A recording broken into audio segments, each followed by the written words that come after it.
In the heart of Pennsylvania, a quiet small town thrived on routine and trust, where doors were left unlocked and neighbors greeted one another warmly. But beneath the stillness, unease was beginning to stir. Late-night whispers spread through diners and church steps about strange movements in the woods and a shadowy figure seen near the old bridge. At first, locals brushed it off as paranoia, the kind of gossip small towns feed on. That is, until one foggy morning, the lifeless body of a young woman was found by a jogger. The peaceful image of the town shattered instantly, giving rise to fear. The once safe streets felt sinister, and the whispered rumors took on a chilling reality. The police called it an isolated incident, but deep down, people sensed this was only the beginning. Something darker had slipped into their midst, and it wasn't leaving quietly. The investigation into the first victim opened a door to unsettling truths. She was a young nurse, known for her kindness and dedication to her patients.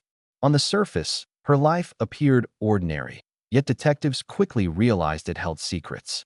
Hidden in her small apartment was a worn diary, its pages filled with cryptic notes about someone watching her. "He follows me," one entry read. "I hear him outside my window." Those words turned the case from tragic to terrifying. Friends revealed she had spoken of strange phone calls and footsteps in the night, but no one had believed her. Detectives struggled to piece together her final days, finding no forced entry and no signs of robbery. It seemed the killer knew her well, or at least knew how to get close. The chilling possibility that she had been stalked for weeks sent shockwaves through the town, confirming fears that a predator was in their midst. As detectives scrambled for answers, the town slipped deeper into fear. Then came the late-night calls. The police department began receiving anonymous phone calls, always at night, always the same. A voice whispering short, eerie phrases before cutting off. Sometimes it was, she screamed. Other times, "You'll never catch me." The whispers were low, raspy, and unsettling, making even hardened officers uneasy. Each call came from a different payphone scattered across town, leading nowhere but frustration. The community, now terrified, locked doors and windows that had once been left open. Rumors multiplied, and many believed the killer was taunting the police, enjoying their helplessness. The calls became so frequent they seemed like a game. But detectives knew this was no prank. Every whisper hinted at knowledge only the killer would possess, chillingly precise in detail. It was no longer just about catching a murderer. It was about stopping a predator who seemed to be watching everything, waiting for the next victim. The whispers became reality when another body was discovered. This time, it was a beloved teacher found lifeless in her home. The crime scene mirrored the first murder, brutal, methodical, and without signs of forced entry. The killer had struck again, confirming what the town dreaded. This was not random. Panic spread like wildfire. Parents no longer let their children walk alone, and people stopped attending evening gatherings. Detectives noticed chilling similarities between the two murders. Both victims were women, both known in the community, and both seemingly stalked before their deaths. News reporters flooded the town, amplifying the fear with every broadcast.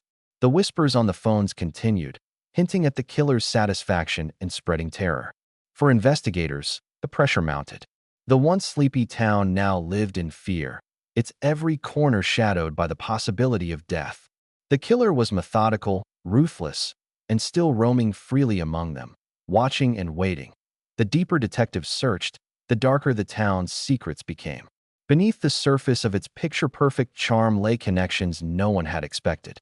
A decades-old unsolved murder resurfaced in the investigation, showing striking similarities to the recent crimes. Could the killer be tied to a past injustice, seeking revenge after years of silence?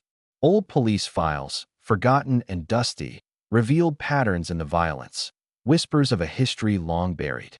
The victims' families were devastated as detectives explored every angle, realizing the two murders might not have been chosen at random. Both victims had links, however faint, to the unsolved case. Tension grew between locals, as suspicion turned neighbor against neighbor. Was the killer someone who had lived among them all along, harboring resentment? Or was it an outsider, exploiting old wounds to strike fear into the community? The case shifted from a hunt for one killer to the unearthing of decades of darkness. All clues began pointing toward one man, a quiet neighbor known for his kindness and helpful nature.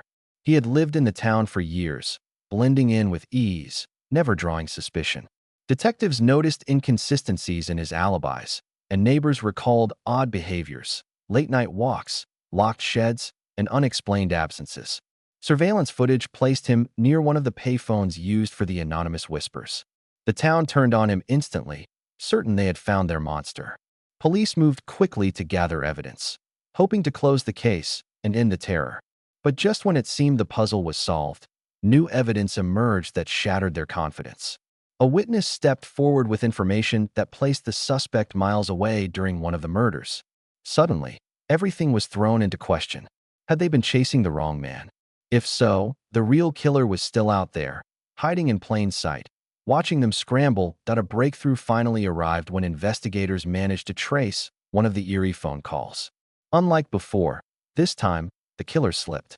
The voice, though whispered, carried a distinct pattern of speech, and a forensic analysis revealed a match to someone the police had overlooked, a man connected to the decades-old unsolved crime. The whispers were no longer faceless. The suspect had lived quietly, blending in with the community while carrying a burning desire for revenge. His motive became chillingly clear. Each victim was tied, however faintly, to those who had wronged him or covered up the past. The taunts over the phone were his way of reminding the town of its buried sins. Detectives realized they weren't just hunting a murderer. They were confronting a man consumed by hatred, who wanted the entire town to live in fear.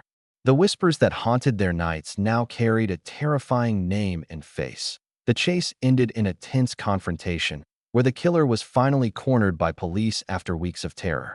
Surrounded, he didn't run. Instead, he whispered his final words, chilling and calm. They all deserved it. In custody, he revealed every detail of the murders, walking detectives through how he stalked, waited, and struck with precision. His motive, rooted in revenge for a cover-up decades earlier, painted the town's history in blood. For the first time, the community learned the full truth of their darkest secret, one they had tried to forget.